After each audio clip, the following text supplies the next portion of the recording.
Hi all, welcome back. പുതുതായിട്ട് ആരെങ്കിലും video കാണുന്നുണ്ടെങ്കിൽ ഒന്ന് സബ്സ്ക്രൈബ് ആക്കുക, ബെല്ലൈക്കൺ ഒന്ന് പ്രസ് ആക്കുക.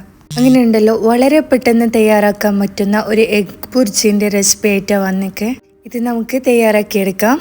അതിന് ഒരു പാന് അടുപ്പത്തോട്ടേക്ക് വെച്ചിട്ട് ചൂടാകുമ്പോൾ ഇഞ്ചി, വെളുത്തുള്ളി, പച്ചമുളക് ഇട്ടിട്ട് നന്നായിട്ട് മൂപ്പിച്ചെടുക്കാം. ഇതിൻ്റെ പച്ചമണം മാറുന്നത് വരെ ഒന്ന് നന്നായിട്ട് വഴറ്റിയെടുക്കണം. നെക്സ്റ്റ് ഇതാ ചെറുതായിട്ട് അരിഞ്ഞു വെച്ച സവാള ഇട്ട് കൊടുക്കുന്നുണ്ട്. ഉള്ളി നന്നായിട്ട് വഴന്ന് വരണം.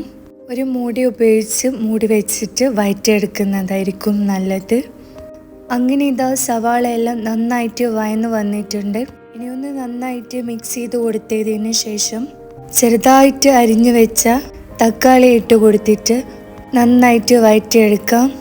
ഇതെല്ലാം നന്നായിട്ട് യോജിപ്പിച്ച് മിക്സാക്കി എടുക്കാം. നെക്സ്റ്റ് ഇതിലോട്ടേക്ക് വേണ്ട പൊടികൾ ആഡ് ചെയ്ത് കൊടുക്കാം. ഞാനിപ്പോൾ മഞ്ഞൾപ്പൊടിയും കുറച്ച് മല്ലിപ്പൊടിയും ഇട്ടിട്ട് നന്നായിട്ട് മിക്സ് ചെയ്ത് കൊടുക്കുന്നുണ്ട്. പൊടികളൊക്കെ പച്ചമണം മാറിയതിന് ശേഷം ഞാനിപ്പോൾ 4 മുട്ട എടുത്ത് വെച്ചിട്ടുണ്ട്. മുട്ട പൊട്ടിച്ചിട്ട് ഇട്ട് കൊടുക്കാം. എന്നിട്ട് നന്നായിട്ട് മിക്സ് ചെയ്തെടുക്കാം. അത് ഒന്ന് ട്രൈ ചെയ്ത് നോക്കിയിട്ട് കമൻറ്റിൽ പറയട്ടോ. ആദ്യം പറഞ്ഞതുപോലെ തന്നെ പുതുതായിട്ട് ആരെങ്കിലും കാണുന്നതുണ്ടെങ്കിൽ സബ്സ്ക്രൈബ് ആക്കുക, ആ ബെല്ലൈക്കൺ ഒന്ന് പ്രസ്